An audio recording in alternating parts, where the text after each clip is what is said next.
Hello दोस्तों, welcome back to your own channel doctor agri business. कैसे हैं आप सब लोग? उम्मीद करता हूँ स्वस्थ होंगे, मस्त होंगे। मल्टीपल चॉइस क्वेश्चन सीरीज के एक और वीडियो में आपका स्वागत है। और आज इस वीडियो में हम चर्चा करेंगे some important multiple choice questions related to socialization, nationalization of banks, or we can say that the history of agriculture financing, in which we will discuss some very important questions of nationalization of banks. So let's have a look on the first question. That is, National Credit Council was set up in the year. किस year में national credit council establish किया गया है? तो जो national credit council जो establish हुआ था वो हुआ था 1967 में। तो ऑप्शन हो जाएगा A. Next question is that जो नेशनल क्रेडिट काउंसिल उसके फंक्शंस क्या हैं? What are the important functions of NCC? NCC means national credit council. ये अपेक्स बॉडी है जो क्रेडिट नीड को असेस करता है कंट्री लेवल पे और उसके हिसाब से पॉलिसी मेकिंग प्लान स्ट्रेटजीज बनाता है। तो इसके क्या मेन फंक्शंस हैं? तो इसके फंक्शंस के ऑप्शंस हैं to assessing the volume of credit required for the whole economy, to provide guidelines for distribution of credit to priority sectors, and to ensure equitable distribution of credit in the economy. And fourth one is all of these. तो NCC के जो objective हैं उनको fulfil करने के लिए उनको ये तीनों काम करने पड़ते हैं। तो ऑप्शन होगा यहाँ पे all of this. All of this will be the answer. तो चलिए नेक्स्ट क्वेश्चन देखते हैं। एक minute, 1 second. The next question is, in which year Imperial Bank of India was nationalized and SBI was constituted? किस साल में imperial bank of India को nationalise किया गया और एसबीआई को बनाया गया? तो दिस वाज द ईयर, उस ईयर को हम बोलेंगे 1955। 1955 में इंपीरियल बैंक को मर्ज करके एसबीआई बनाया गया। And who is the chairman of NCC is the next question. तो जो नेशनल क्रेडिट काउंसिल का जो चेयरमैन होता है वो फाइनेंस मिनिस्टर होता है। तो जो हमारे फाइनेंस मिनिस्टर है वो उसके चेयरमैन है। और उसके वाइस चेयरमैन कौन होगा? That is the governor of RBI. वो उसके वाइस चेयरमैन होते हैं। तो टू इंपॉर्टेंट पोजिशंस जो है एनसीसी की वो होता है चेयरमैन एंड वाइस चेयरमैन। ये आपको पता होना चाहिए। नेक्स्ट क्वेश्चन है कि in which year government of India enacted banking law amendment act for social control over the banks. जो सोशलाइजेशन ऑफ बैंक्स हुआ था उसके लिए जो बैंकिंग लॉज में अमेंडमेंट किया था गवर्नमेंट ऑफ इंडिया के द्वारा, वो कब किया गया था? तो that was amended in the 1968। Answer will be D.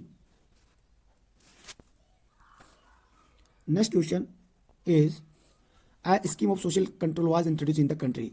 तो सोशल कंट्रोल कब हुआ था? तो वो हुआ था 1967। And next question is, that is very important, which one of the following is the major reason of social control and nationalization of banks? बैंकों का सोशलाइजेशन और नेशनलाइजेशन क्यों किया गया था? इसका कौन सा रीज़न है? ये इसलिए इंपॉर्टेंट है क्योंकि ये हमेशा आपके एंड टाइम या मिड टर्म एग्जाम में जनरली पूछा जाता है।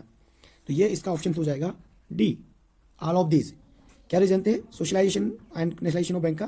कि जो कॉमर्शियल बैंक्स थे they are urban and industrial oriented होते हैं। उसके अलावा they neglected the primary sector of the economy, that is agriculture, small scale industry, उनको नेग्लेक्ट कर रहे थे।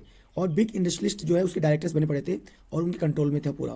तो दैट्स वाई गवर्नमेंट ने उसको नेशनलाइज करके अपने कंट्रोल में कर लिया। Next question is, which of the following were the objective of social control over the bank? इसके अलावा और क्या ऑब्जेक्टिव हो सकते थे? Allocation of bank credit to right sector, prevention of misuse of bank funds, and use banks to promote socio economic development of the country. तो वो जो कुछ लोगों का उस पर कब्जा था, जो कुछ कॉर्पोरेट घराने थे उनका कब्जा था, जो बड़े बिजनेसमैन थे उनका कब्जा था, और एग्रीकल्चर सेक्टर जो प्राइवेट सेक्टर उसको फंड नहीं दे रहे थे, क्रेडिट नहीं मिल रहा था, और जो बैंक का पैसा उसका मिस यूज होता था। तो इन सबको कंट्रोल करने के लिए सोशलाइजेशन प्रोसेस को अपनाया गया था। तो answer will be D, all of this.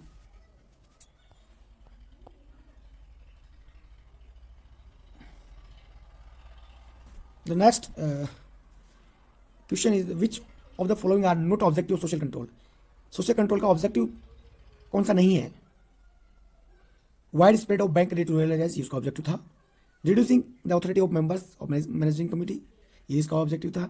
Directing the credit flow to private sector, agriculture and SSI, ये भी था। So the answer will be D, none of this में से कोई नहीं, क्योंकि यहाँ पे जितने भी ऑप्शंस हैं वो सब उसके ऑब्जेक्टिव्स थे।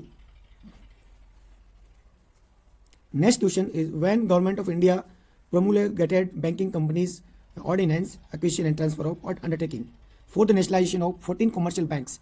तो फर्स्ट कॉमर्शियल बैंक्स का जो नेशनलाइजेशन हुआ था वो कब हुआ था, उसका एग्जैक्ट डेट यहाँ पे पूछा है. तो that is the 19 July 1969. That is the date of first nationalisation of 14 commercial bank. इसमें आपको जो फर्स्ट नेशनलाइजेशन की बात हुई तो सेकंड की विधान रखना है, क्योंकि अप्रैल 1980 में हुआ था नेशनलाइजेशन ऑफ 6 कमर्शियल बैंक्स. ठीक है, तो ये क्वेश्चन बनता है. नेक्स्ट क्वेश्चन की तरफ चले तो the bank of Hindustan was first bank of India which established in the year. कब एस्टैब्लिश हुआ था? 1770. तो 1770 में वो जो है एस्टैब्लिश हुआ था और फर्स्ट बैंक बना था. Next important question is, original headquarter of RBI were located at.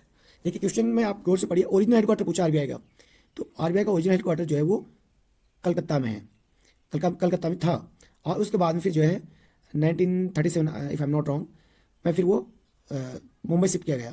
तो आप इसका ध्यान रखिए कि आपसे क्वेश्चन क्या पूछता है उसका आप ध्यान रखिएगा. तो the answer will be D. Next question है, which one of the following committee was recommended the first time the liberalisation of Indian banking and regulations. किस कमेटी ने इंडियन बैंकिंग को जो है लिबरलाइज करने के लिए रिकमेंड किया था? तो none other than the Narasimha committee, जिन्होंने बहुत कंट्रीब्यूट किया है इंडियन इकोनॉमी को. तो that is the Narasimha committee. This is all about this segment, that is the history of nationalization and social control of banks. Or we will also make a separate video on Indian banking system in this series in a later stage. So we will discuss another important questions of banking in that particular video. Thank you guys for being with us and for watching this video. If you find this video is very useful, please share with your friends and also subscribe to channel if you don't subscribe it, and please don't forget to like and do comments in comment box. And if you have any query, please let me in the comment box. And please share this video series with your friends of other college, other universities, and of different geographical locations, so we could reach them with the help of you all of friends. So thank you guys for being with us. Thank you for supporting us in this journey. So we will meet in next video. Till then, take care. Bye bye.